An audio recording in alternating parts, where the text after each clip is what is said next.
Muy bien, estamos en el capítulo 15, lo que quiere decir que la semana pasada terminamos el capítulo 14 y al terminar el capítulo 14 dejamos a los hijos de Israel, dejamos al pueblo hebreo, de hecho habiendo cruzado o en medio del cruce que hizo de Egipto o de la península de Sinaí hacia la tierra prometida. Para poder ver lo que está sucediendo, vamos a comenzar a leer en el capítulo 14, en el versículo 26, ¿verdad? Porque recuerden que el pueblo de Dios, pueblo de Israel y Moisés llegaron al Mar Rojo y miraron detrás de ellos que venían los egipcios, pero sí como bala tras de ellos, y se asustaron y tuvieron miedo y empezaron a reclamarle a Moisés que por qué mejor no los había dejado en Egipto, que allá había suficientes sepulcros, etcétera, etcétera, y luego empiezan a clamar al Señor. Y parece ser que al oír esto que el pueblo estaba clamando y las quejas del pueblo, también Moisés se dirigió al Señor. También Moisés se volvió hacia el Señor a pedirle ayuda, a preguntarle quizás cómo le iban a hacer, qué es lo que iba a hacer, por qué los había llevado ahí. Y el Señor le contesta. Ahí en el versículo 26, noten lo que dice ahí, pero el Señor le dijo a Moisés: ahora extiende tu mano sobre el mar para que las aguas se vuelvan contra los egipcios y contra sus carros y caballería. En otras palabras, ellos llegaron a las aguas del Mar Rojo. El Señor le pidieron ayuda al Señor. Antes que esto, el Señor le dice a Moisés: ¿por qué me pides ayuda a mí? Extiende la vara y haz que el pueblo pase sobre tierra seca. Ahora el pueblo ha pasado sobre tierra seca, ya están todos del otro lado. Sí, y dentro del Mar Rojo, dentro de la tierra seca que se abrió, que quedó seca en medio de las aguas, vienen los egipcios. Y ahora el Señor le dice: extiende tu mano sobre el mar para que las aguas se vuelvan contra los egipcios y contra sus carros y caballería. Moisés, dice el versículo 27, extendió su mano sobre el mar, y al amanecer el mar se volvió con toda su fuerza contra los egipcios, que al huir se toparon con el mar, y el Señor derribó a los egipcios en medio del mar. No se les pase ahí que dice al amanecer, lo que quiere decir que tardaron toda la noche en cruzar. Toda la noche en cruzar. Recuerden, eran como 2,5 a 3 millones de personas los que habían salido de Egipto con Moisés. Entonces tardaron toda la noche para cruzar, y cuando amaneció y ellos ya habían llegado al otro lado del río Jordán, del Mar Rojo, entonces el Señor le dijo a Moisés que extendiera su mano para que las aguas cayeran sobre los egipcios. En el versículo 28 sigue diciendo: al volverse las aguas cubrieron por completo los carros y la caballería del faraón y todo su ejército que había entrado en el mar para perseguir a los israelitas. Noten, ni uno de ellos quedó con vida. El Señor les había prometido que no iban a volver a verlos más. No estaba diciendo que no iban a volver a verlos más porque los egipcios no los fueran a poder alcanzar. No estaba diciendo que no les iba a volver más porque los hebreos nunca iban a volver a Egipto. Estaba diciendo que nunca los iban a volver a ver más porque Él iba a acabar con ellos. Y ninguno de todos los que fue con Faraón a perseguir al pueblo de Israel quedó con vida. Dios acabó con absolutamente todos. Qué gran visión para nosotros, ¿verdad? El saber que un día todos nuestros enemigos Dios va a acabar con ellos. Todos aquellos que nos atacan, ¿verdad? Comenzando con la carne, comenzando con el pecado, comenzando con Satanás, y luego todos los enemigos que pudiéramos tener aquí en la tierra que de alguna manera nos han hecho la vida de cuadritos. Si no se arrepienten, si no se vuelven a Dios, también con ellos va a acabar. Versículo 29 dice: en cambio, los israelitas cruzaron el mar en seco, con un muro de agua a su derecha y otro a su izquierda. Aquel día el Señor salvó a los israelitas de manos de los egipcios, e Israel vio los cadáveres de los egipcios a la orilla del mar. Y al ver el pueblo de Israel aquel gran hecho que el Señor llevó a cabo en contra de los egipcios, tuvo temor del Señor, y todos creyeron en el Señor y en su siervo Moisés. No hay mejor manera de que un creyente, ¿sí?, vuelva su corazón hacia Dios que ver y escuchar el testimonio de otro creyente a quien Dios ha ayudado, a quien Dios ha socorrido, a quien Dios ha sacado de alguna prueba o le ha ayudado a atravesar por alguna situación difícil. No hay cosa que haga a un creyente, ¿sí?, reafirmar su fe y arraigar su fe, y que su fe crezca y que su corazón se cimiente bien en el Señor. Y estoy hablando de un creyente viéndolo en otro creyente, porque los incrédulos, aun cuando les testificamos acerca de las grandes cosas que Dios ha hecho en nosotros, si ustedes han tenido la misma experiencia que yo, aun cuando les digamos qué grandes maravillas ha hecho el Señor en nuestras vidas, de todas maneras los incrédulos se niegan a creerlo. Se lo atribuyen a todo tipo de circunstancias, se lo atribuyen a todo tipo de cosas, menos a que la mano poderosa de Dios lo ha hecho. Pero cuando damos un testimonio a un creyente, el creyente se goza con nosotros. Cuando damos testimonio a alguien que cree en el Señor Jesucristo, él se goza con nosotros, ella se goza con nosotros, porque puede que ellos también hayan tenido una experiencia similar, o que están esperando la ayuda de Dios, y al ver que Dios se manifestó poderoso de parte de nosotros, también tienen la esperanza de que Dios se manifieste poderoso a favor de ellos. Ahora, en el capítulo 15 y el versículo 1, lea conmigo lo que dice ahí. Entonces Moisés y los hijos de Israel elevaron este cántico al Señor y dijeron: cantaré al Señor que se ha engrandecido, ha echado en el mar jinetes y caballos. El Señor es mi fortaleza y mi cántico, el Señor es mi salvación, Él es mi Dios y lo alabaré, es el Dios de mi Padre y lo enalteceré. Noten lo primero que hacen los hijos de Israel al encontrarse del otro lado y al encontrarse finalmente a salvo. Lo primero que hacen es levantar un canto de alabanza al Señor. Un canto de alabanza por lo que Él ha hecho. Un canto de alabanza por haberse manifestado de una manera tan poderosa. Un canto de alabanza por haberlos librado de sus enemigos. Un canto de alabanza porque iban ya, después de este suceso, iban ya en camino a la tierra prometida. Y quiero que noten aquí muy claramente lo que dice en el versículo 2. El Señor es mi fortaleza. El Señor es mi salvación. Sí, no dice que el Señor me da fortaleza. No dice que el Señor me da salvación. No dice que el Señor, si yo le pido que me fortalezca, me va a fortalecer. Si le pido salvación, me va a salvar. No dice, el Señor es mi fortaleza, el Señor es mi salvación. ¿Saben qué? Eso es gigantesco para nosotros como cristianos, ¿ok? Porque cuando algo se tiene que pedir y alguien nos lo tiene que dar, existe en nuestra mente finita y carnal la posibilidad de que si no recibimos eso que estamos pidiendo inmediatamente, pensemos que Dios no nos lo quiere dar. Pensemos que Dios no, que tiene alguna razón, que hay alguna situación, hay algo en mi vida, hay algo que estoy haciendo, hay algo que no estoy haciendo, hay algo por lo que Dios me está castigando de tal manera que no me está dando la fortaleza que yo le estoy pidiendo. Y a menudo juzgamos a Dios de que no nos da lo que necesitamos, de que no nos fortalece cuando le pedimos esa fortaleza, y estamos completamente equivocados.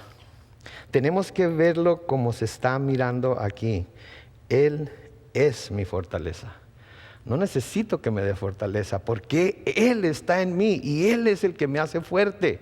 Porque Él está en mí, por eso tengo fortaleza. Porque yo he aceptado a Cristo en mi corazón, por eso tengo salvación. No porque Él me dé salvación.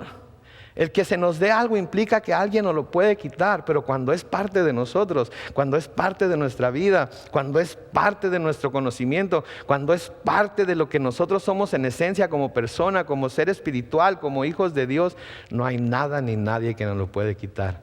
Y tenemos todos que estar conscientes de eso, ¿sí? Que Él es nuestra fuerza.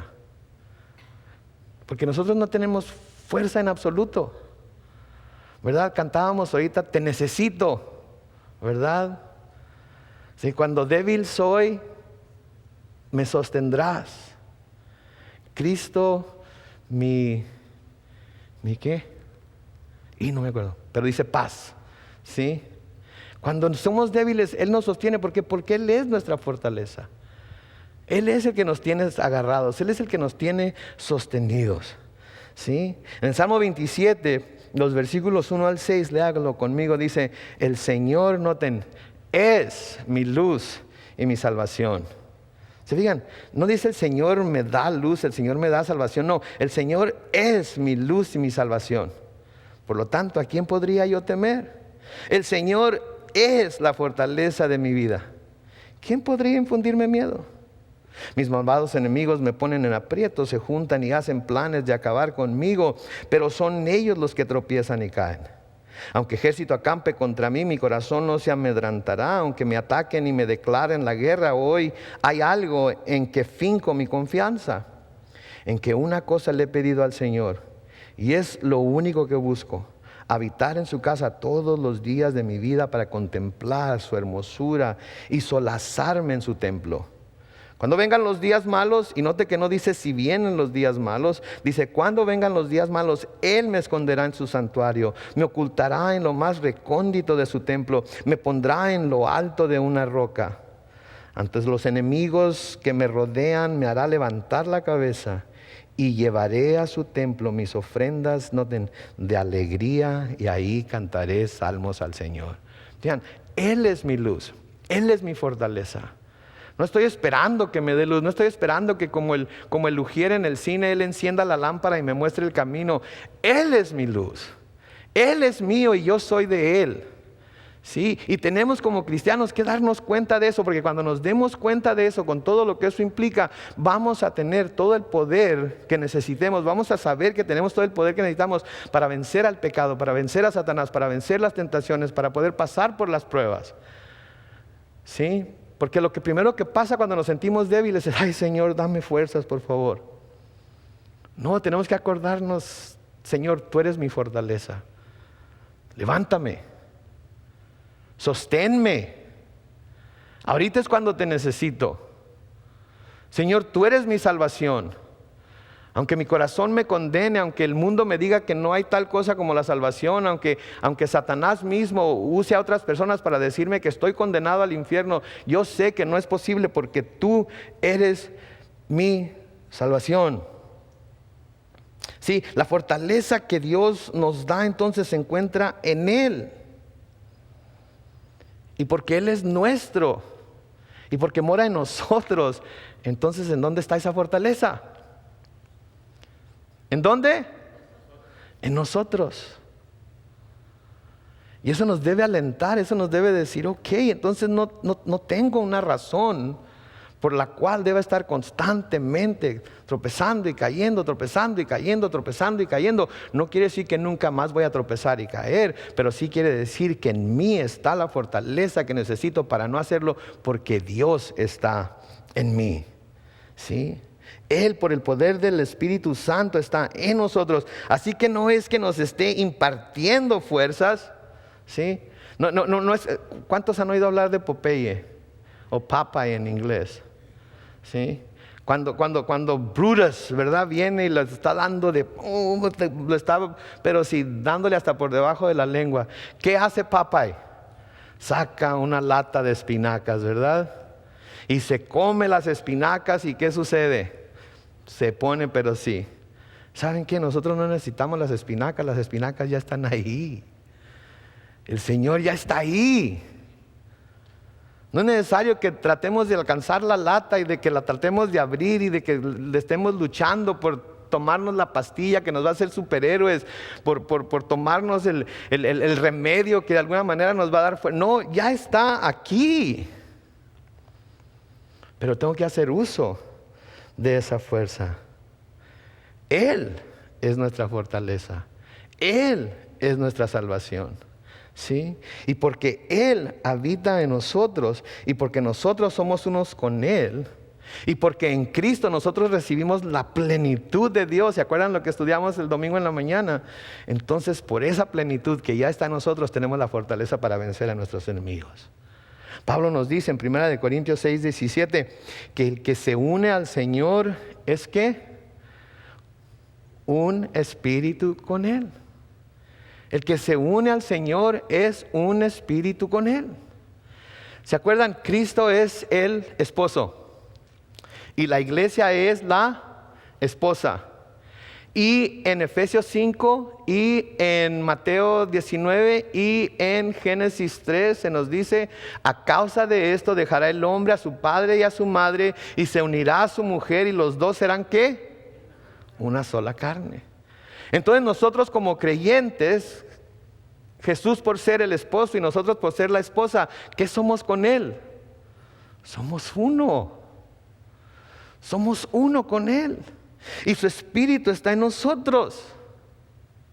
y lo tenemos a Él. De nuevo, Él es nuestra fortaleza, Él es nuestra salvación. No es una pastilla mágica, no es una oración mágica, no son palabras mágicas, ya está en nosotros. En 1 Corintios 6, en el versículo 19, Pablo nos sigue diciendo: ¿acaso ignoran que el cuerpo de ustedes es el templo de quién? Del Espíritu Santo, que está ¿dónde? En ustedes, y que recibieron ¿de quién? ¿Se dan cuenta? Súmenlo, 1 más 1 más 1 es 1. ¿Sí? Uno es Dios, uno es el Espíritu, uno somos nosotros, y todos estamos unidos a Él y con Él. Él es nuestra salvación, Él es nuestra fortaleza. Por eso, como cristianos, las Escrituras se nos exhorta a manifestar en nuestras vidas, y se nos dice que podemos manifestar en y a través de nuestras vidas el fruto del Espíritu. Si el Espíritu de Dios está en nosotros, entonces nosotros debemos de poder manifestar a través de nuestras vidas el fruto del Espíritu. ¿Sí? Y Él es el que nos ayuda a manifestar ese fruto. Ahora alguien preguntará: ¿pero a qué se parece ese fruto, pastor? Yo quiero saber cuál es ese fruto, porque yo quiero manifestarlo, o quiero saber si lo estoy manifestando, quiero saber si se está manifestando en mi vida. Bueno, es fácil, lean conmigo Gálatas capítulo 5, los versículos 22 al 24, en donde leemos lo siguiente: pero el fruto del Espíritu es amor, gozo, paz, paciencia, benignidad, bondad, fe, mansedumbre, templanza. Contra tales cosas, ¿qué dice ahí? No hay ley. Si el Espíritu de Dios está en nosotros, si Él es nuestra fortaleza, si Él es nuestra salvación, si somos uno con Él, si Él es el esposo y nosotros somos la esposa y los dos somos uno, una sola carne, por así decirlo, como se ilustra en el matrimonio, entonces quiere decir que nosotros podemos manifestar todo este fruto. Y note que dice fruto, no dice los frutos, porque el Espíritu es el que lo produce todo. Podemos mostrar, podemos manifestar este fruto del Espíritu. Podemos manifestar amor verdadero. Podemos tener gozo, como hablábamos al principio del servicio. Podemos experimentar la paz que solamente Dios puede dar y que sobrepasa todo entendimiento, sin importar la situación en la que nos encontremos. ¿Sí? Podemos tener paciencia, porque Él nos fortalece, porque Él es nuestra fortaleza, porque Él es nuestra salvación. Lo que pasa cuando perdemos la paciencia es que se nos olvida que Él está en nosotros y que Él nos fortalece con el hecho de estar en nosotros para tener esa paciencia. Nos gana el egoísmo. Cuando perdemos la paciencia es lo que es egoísmo. Podemos decir que es la persona que nos está sacando el tapón, como dice mi mamá.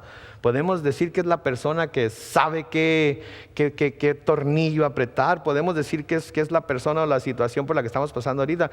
Pero en realidad es egoísmo, porque yo quiero estar bien y que todos los demás estén mal. Pero si el Espíritu de Dios mora en mí y tengo la fortaleza que solamente Él puede dar, entonces puedo tener paciencia.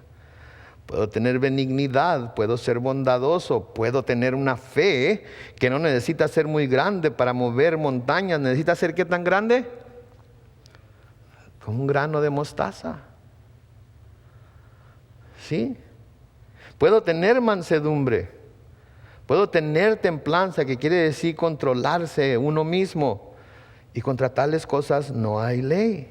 Noten el versículo 24 de Gálatas 5, dice: y los que son de Cristo han crucificado la carne con sus pasiones y deseos.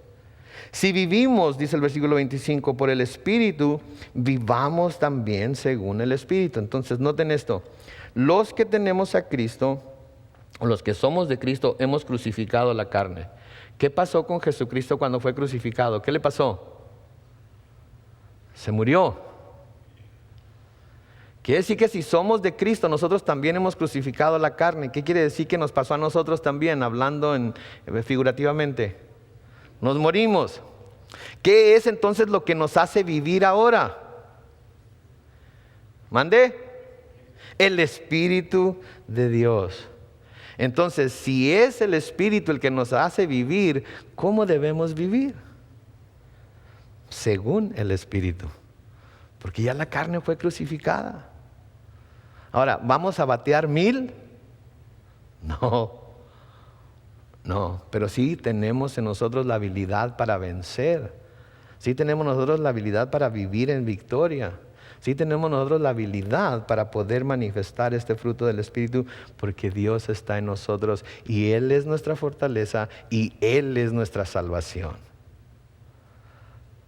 Entonces, cuando necesitemos fortaleza, vamos a Dios, pero vamos para pedirle: Señor, ayúdame a recordar que tú estás en mí y que porque tú estás en mí, yo tengo la fortaleza para hacer lo correcto.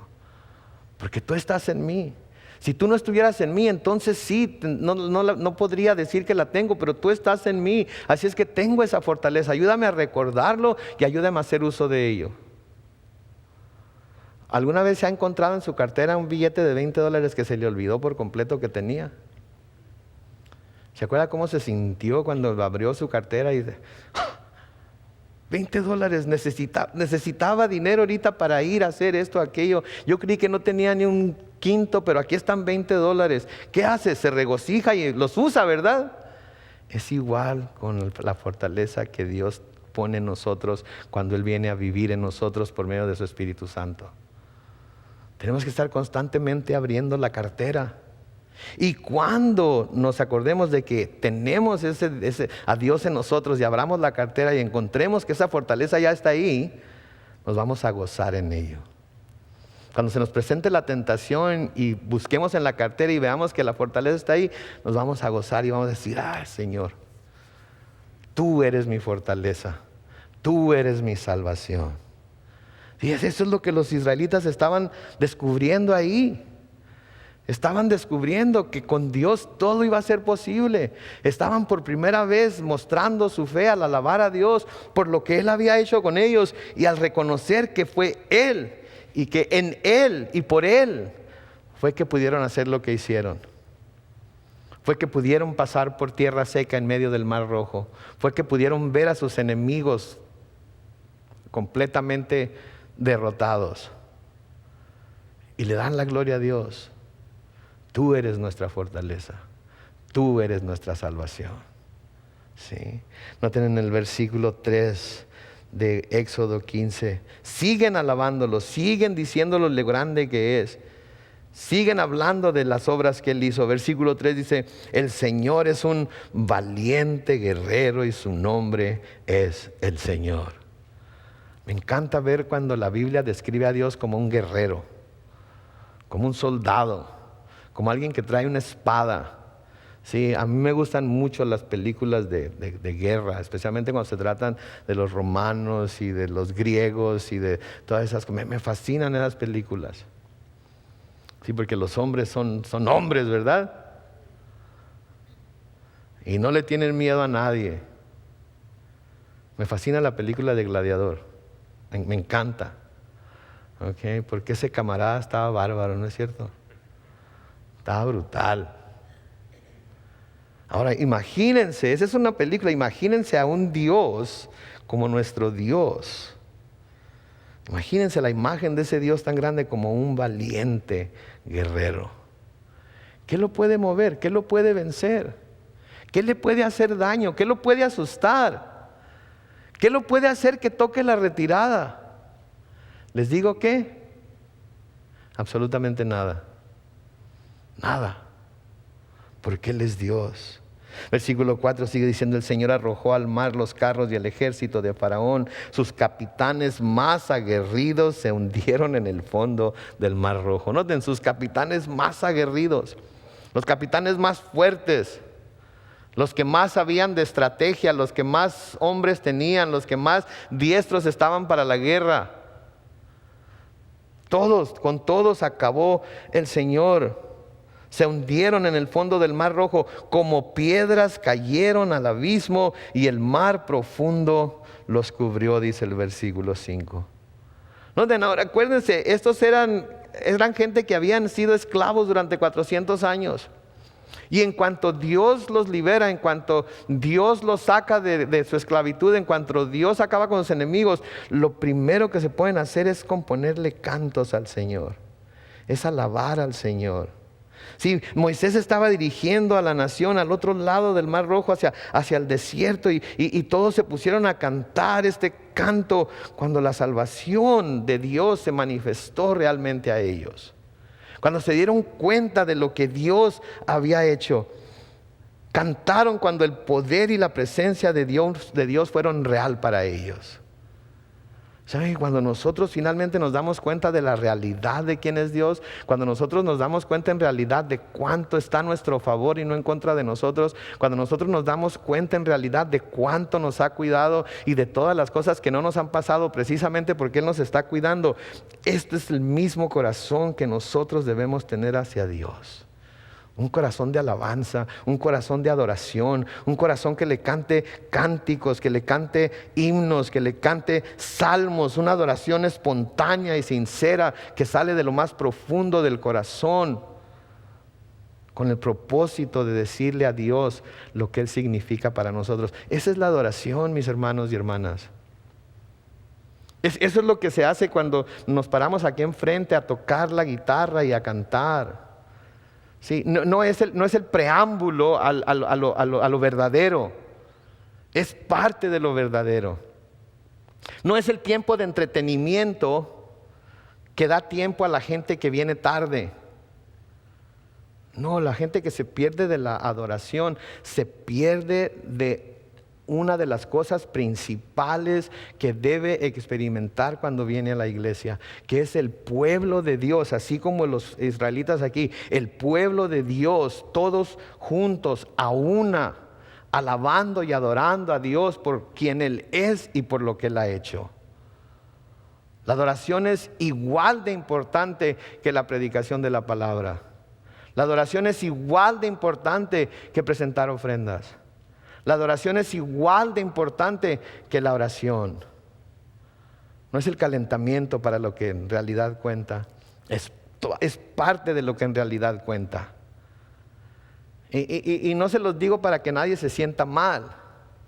Pero si se siente mal, qué bueno. ¿Sí? Porque es tiempo de que como pueblo de Dios nos demos cuenta de que Dios merece nuestra adoración. ¿Quién no está de acuerdo con eso, de que Dios merece nuestra adoración? ¿Quién no está de acuerdo con que Dios merece nuestra alabanza? ¿Quién no está de acuerdo que en cuanto pasamos por esas puertas nuestra atención debe ser quitada de todo lo que pudiera estar compitiendo con Dios y ponerse 100% en lo que Dios tiene para nosotros?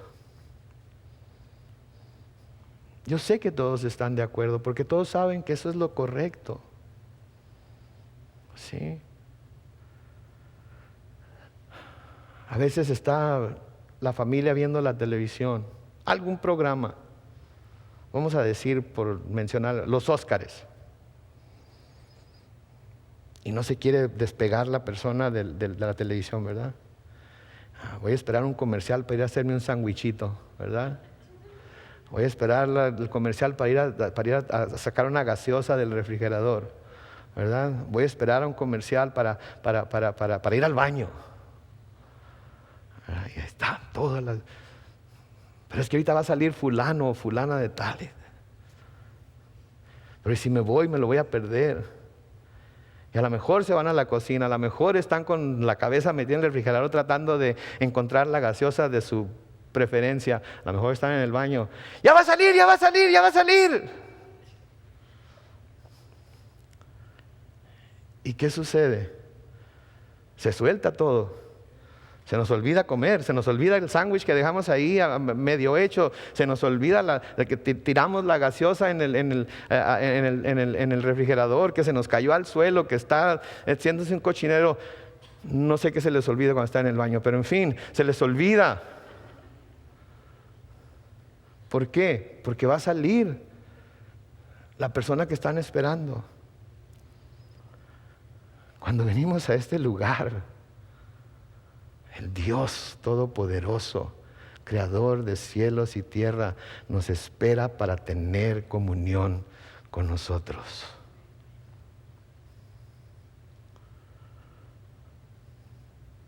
¿Hay algo que sea más importante que Él? ¿Hay algo que tengamos que atender allá afuera que vaya a ser de más bendición para nuestra alma que el estar en su presencia? ¿Hay algo que vaya a llenar más nuestro corazón que levantar nuestras manos y nuestras voces a Él, como los niños cuando papá llega a casa y están bebitos y todavía creen que papá es lo máximo y levantan los brazos y quieren que papi los tome y los levante y los abrace y les dé un beso? Esa es la actitud que nosotros debemos de tener cuando venimos al tabernáculo de reunión. Vamos a venir a encontrarnos con nuestro Padre Celestial.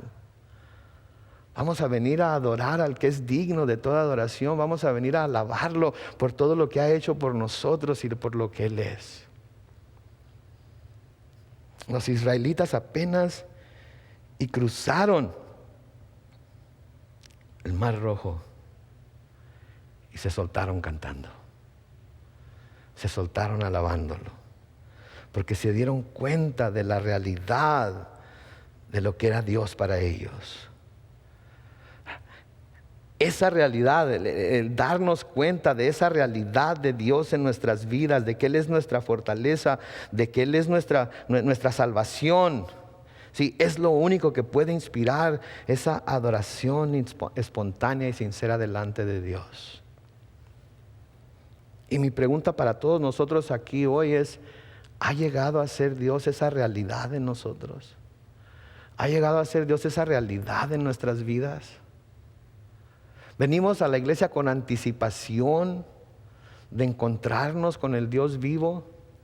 ¿O es un ejercicio religioso el que estamos practicando? ¿Saben qué? No venimos a la iglesia porque no hay nada mejor que podamos hacer. Venimos a la iglesia porque literalmente no hay nada mejor que podamos estar haciendo. Venimos a encontrarnos con Dios.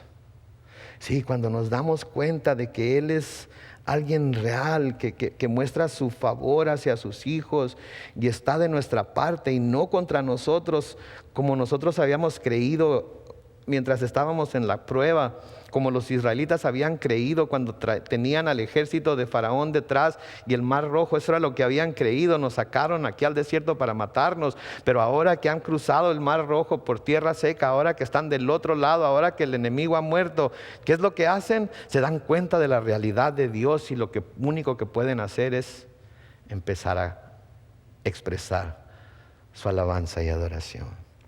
Noten lo que le dicen en el versículo 6. Señor, Señor, el poder de tu diestra sea magnificado.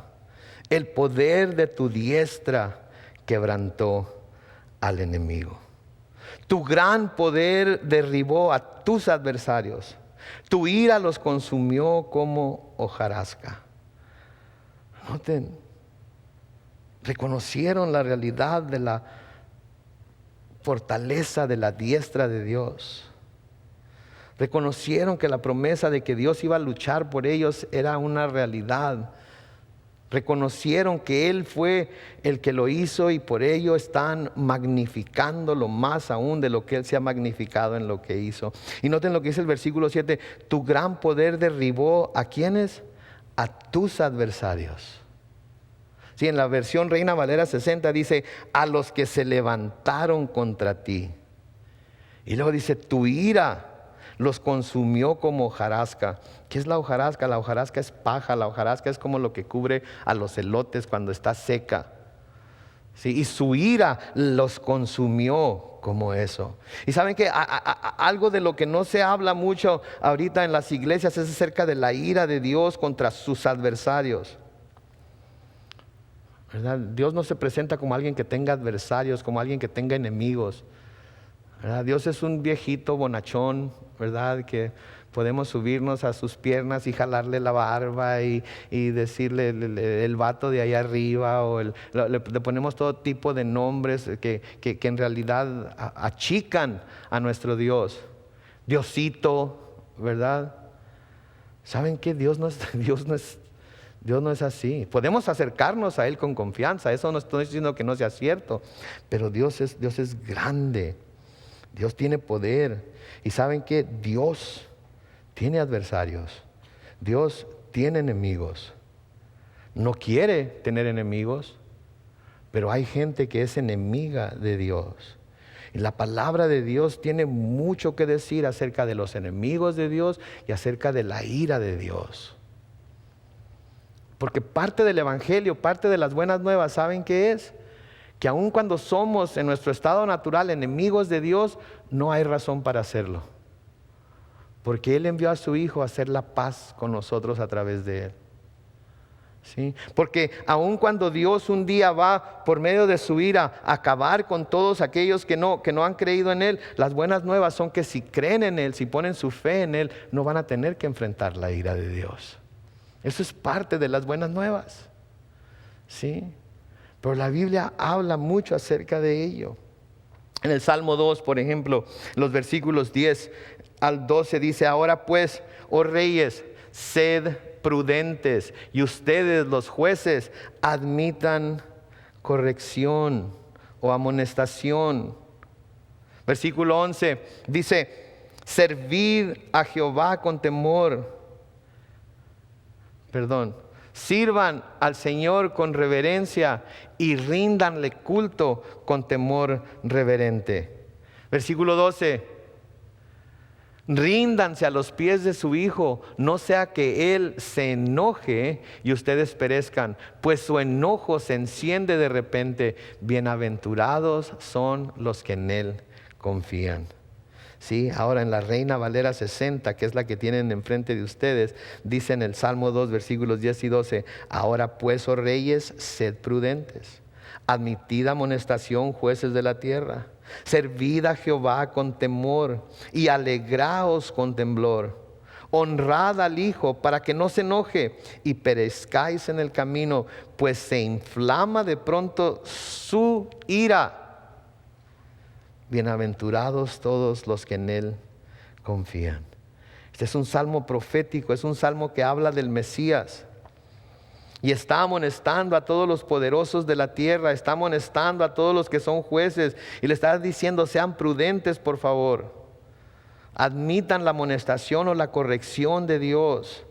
Sírvanle con temor, alégrense. Y luego en el versículo 12 nos dice: honren al Hijo, para que no se enoje, que está diciendo: honren a Jesucristo, honren a su Mesías, para que Dios no se vaya a enojar con ustedes y para que su ira no se inflame de repente y los destruya. Y luego noten lo que dice al final ahí en su Biblia, dice: bienaventurados todos los que ¿qué?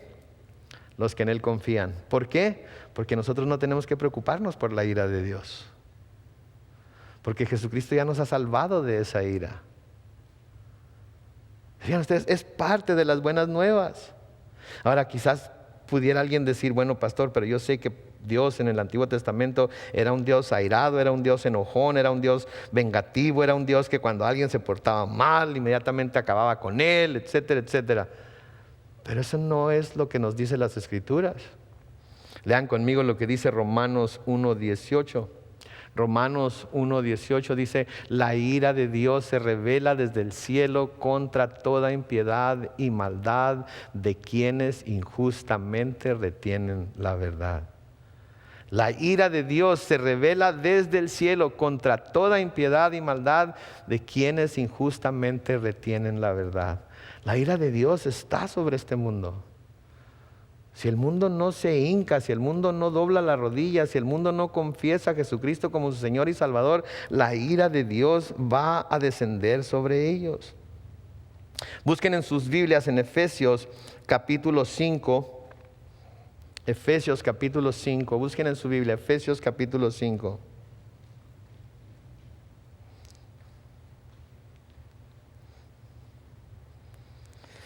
Efesios capítulo 5, los versículos 6 al 10. dicen lo siguiente: nadie os engañe con palabras vanas, porque por estas cosas viene ¿qué?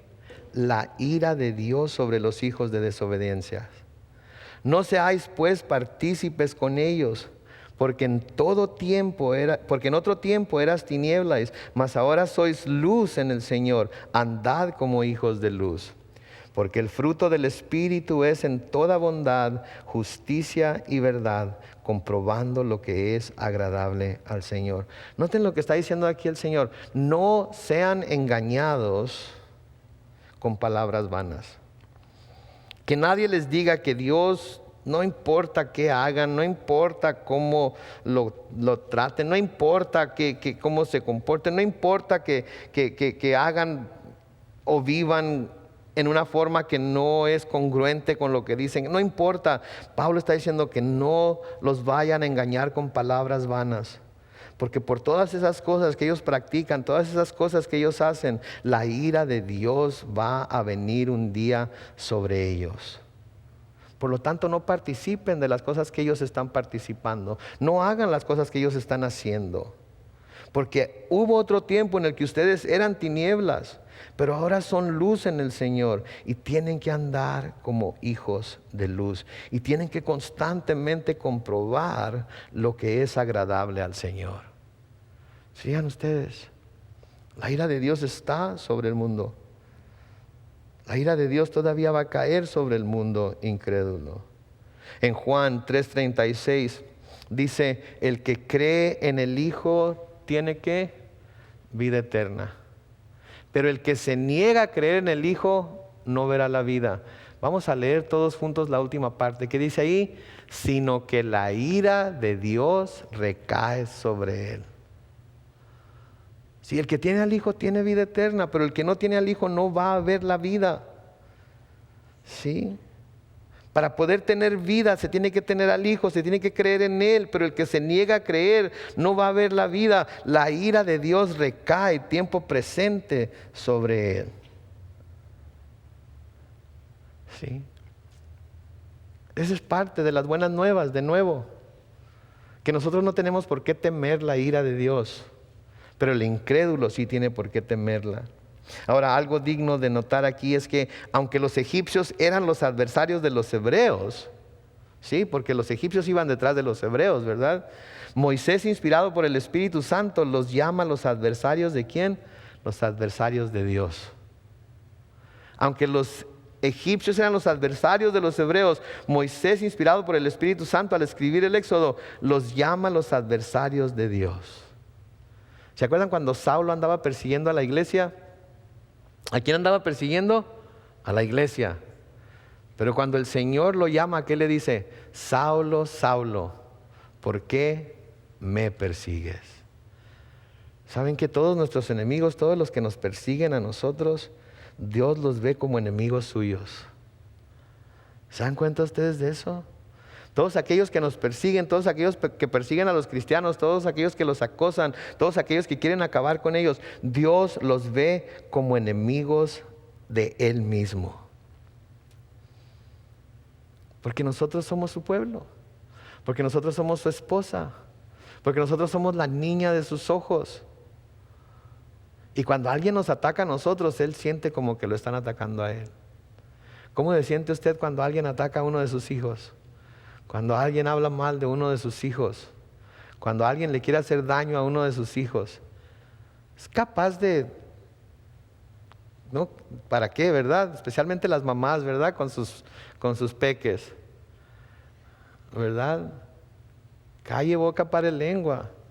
Están dispuestas a hacerlo, son como mamá osas, ¿verdad? No me toques a mi niño.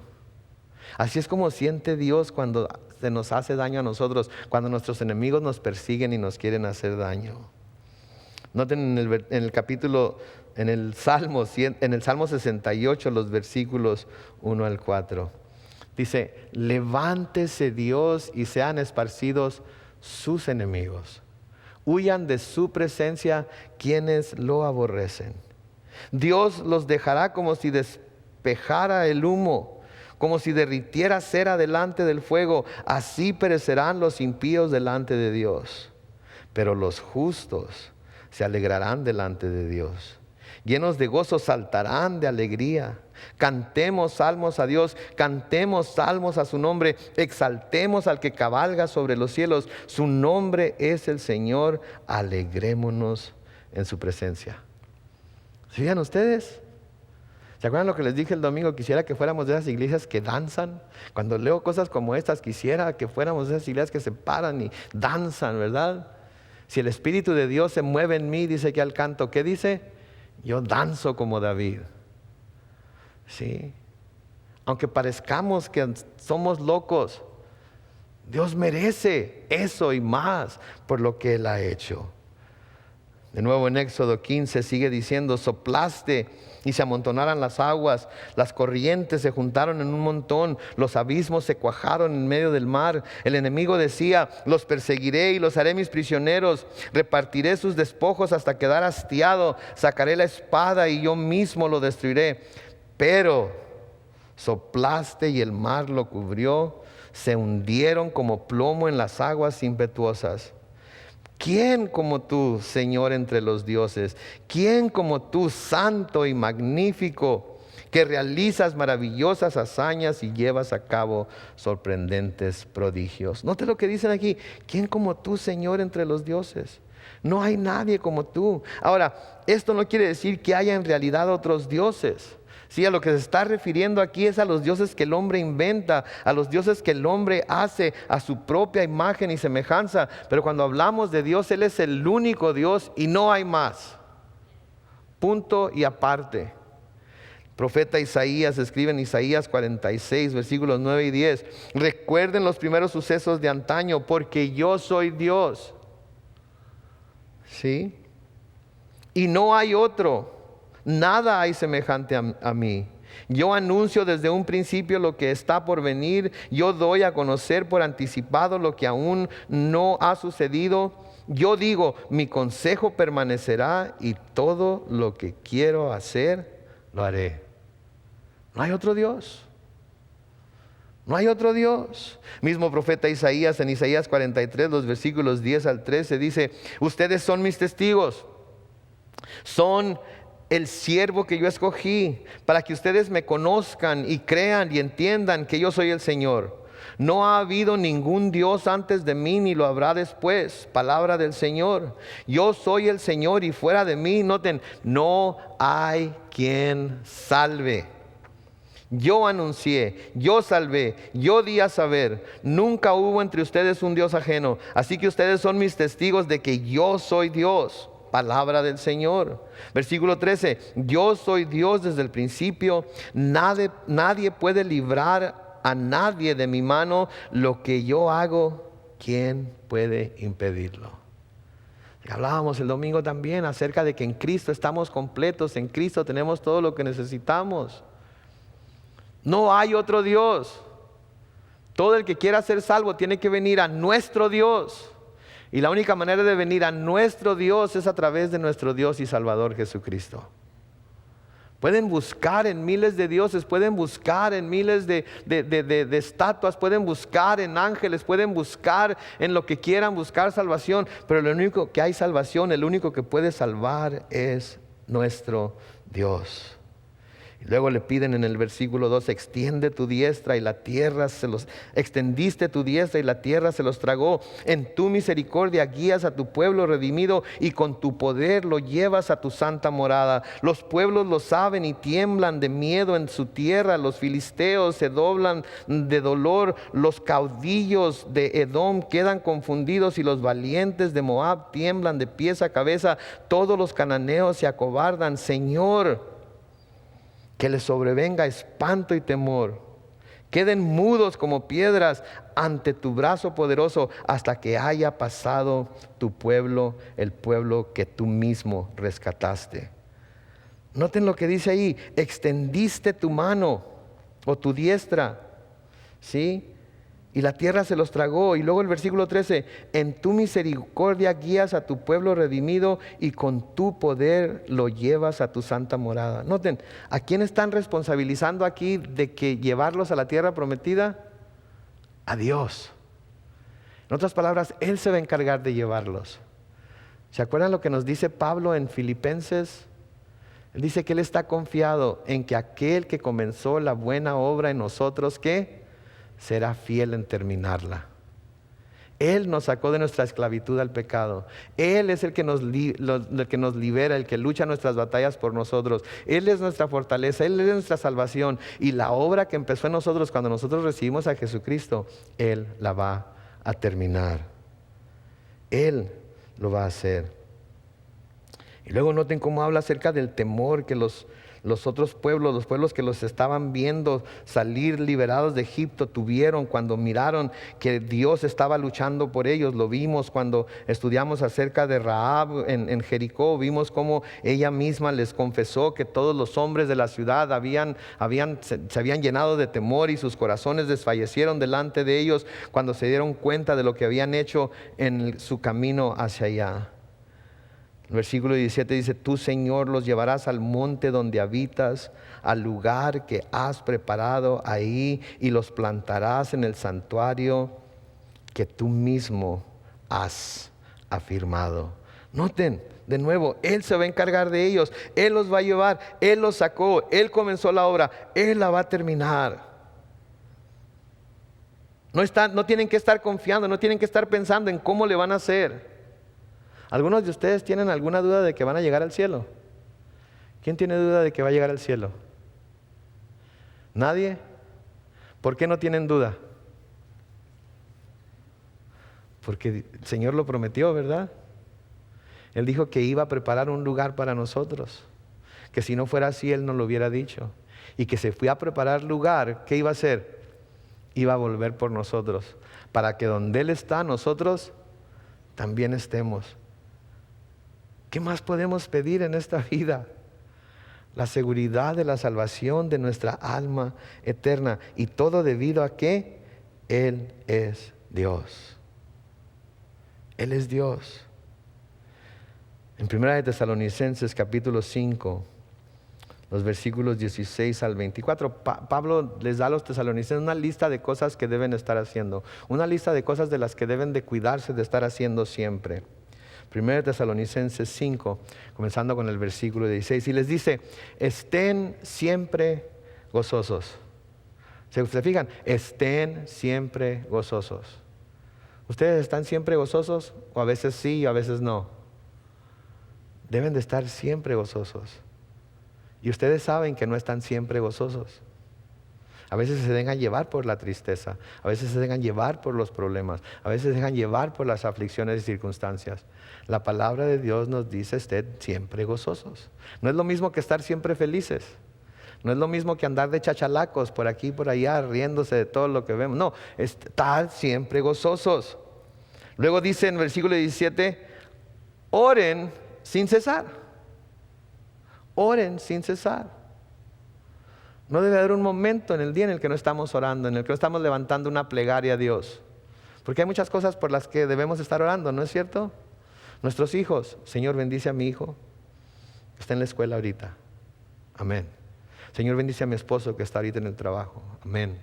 Señor, bendice a mi esposa. Todo el día podemos estar haciendo eso. Oren sin cesar. Versículo 18 les dice, den gracias a Dios en todo, porque esta es la voluntad para ustedes, esta es su voluntad para ustedes en Cristo Jesús. Entonces por todo debemos estar dando constantemente gracias. Todo, bueno, malo, patas para arriba, patas para abajo, de lado, como sea. Debemos estar dando gracias por todo, porque esta es la voluntad de Dios para nosotros en Cristo Jesús. En el versículo 19 les dice, no apaguen el espíritu. En otras palabras, no lo hagan menos, no lo traten de callar. Cuando el Espíritu los mueva, muévanse con el Espíritu. Cuando el Espíritu les hable, escuchen al Espíritu. Cuando el Espíritu les mande a hacer una cosa, hagan lo que el Espíritu les diga. No apaguen el Espíritu. En el versículo 20 les dice, no menosprecien las profecías. En otras palabras, vean las profecías que hay en la Biblia. Vean cómo las profecías, muchas de las profecías que el Señor ha dado ya se han cumplido. No porque haya una que otra que no se haya cumplido, piensen que nunca se va a cumplir. No las menosprecien, no las hagan menos, no piensen que no las va a cumplir. Las va a cumplir en su determinado tiempo. En el versículo 21 dice: examínenlo todo, retengan lo bueno. En otras palabras, no hagan, ni digan, ni reciban las cosas nada más porque alguien dice que está bien, alguien dice que es bueno. Examínenlo primero, y cuando comprueben que es bueno, entonces reténganlo. En el versículo 22 dice: absténganse de toda especie de mal. Y cuando dice absténganse de toda especie de mal, quiere decir absténganse de toda especie de mal. Mal grande, mal pequeño, toda especie de mal. Y luego noten lo que dice en los versículos 23 y 24: que el mismo Dios de paz los santifique por completo, y que guarde irreprensible todo su ser, espíritu, alma y cuerpo, para la venida de nuestro Señor Jesucristo. Versículo 24 dice: aquel que los llama es fiel. ¿Y qué dicen las últimas 4 palabras? Y cumplirá todo esto. ¿Se fijan ustedes? Por eso estamos seguros, porque es en Él. Todo lo que nos está encargando aquí, que nos fijemos en ello, son todas cosas que si estamos en ellas constantemente, la seguridad de nuestra salvación, la seguridad de que Él es nuestra fortaleza, la seguridad de que Él está con nosotros, simplemente se va a afirmar y se va a arraigar más en nuestros corazones. Dejamos de hacer estas cosas, entonces va a haber... Y no sé, a lo mejor ayer sí me sentía salvo, pero ahora no tanto. Ayer sí estaba lleno de gozo, pero ahora no sé. Ayer sí estaba orando, pero hoy ni ganas tengo. No. Cuando permanecemos en todas esas cosas, entonces podemos estar seguros de que Él lo va a hacer, de que Él lo va a llevar a cabo. Porque su espíritu va a estar constantemente dando testimonio a nuestro espíritu de que somos sus hijos. Y nuestro espíritu se va a sentir gozoso. Y nuestro espíritu nos va a mover a alabar y adorar a Dios como los israelitas lo estaban haciendo aquí. Versículos 18 y al 21 de Éxodo 15 dice: tú, Señor, reinas ahora y siempre. Ciertamente el faraón entró en el mar cabalgando con sus carros de guerra y su gente de a caballo. Pero el Señor hizo que las aguas del mar se volvieran contra ellos, y los hijos de Israel cruzaron el mar seco. Entonces la profetisa María, que era hermana de Aarón, tomó un pandero, y todas las mujeres salieron danzando tras ella y tocando sus panderos. Y María cantaba: canten en honor del Señor, porque se ha engrandecido en gran manera, ha echado en el mar al caballo y al jinete. ¿Se fijan ustedes? Comienza con alabanza, termina con alabanza. En medio de todo se reconoce a Dios, se reconoce su poder, se reconoce su deidad, se reconoce que es nuestra fortaleza, se reconoce que es nuestra salvación, y todo es alabanza a Él por lo que Él ha hecho. Pregunta: ¿ha hecho Dios algo grande por usted en alguna etapa de su vida? Sí, alábelo. ¿Está Dios sosteniéndolo ahorita, siendo su ayuda y fortaleza y salvación en medio de prueba o aflicción? ¿Está haciendo eso para usted? Adórelo y alábelo. Está viendo cómo está enfrentando a sus enemigos, no usted, Él, de parte de usted, y está ayudándole a vencer en la batalla tan grande que tiene delante. Alábelo. La alabanza y la adoración a Dios no es una opción que se nos da, es algo que debemos estar haciendo de continuo.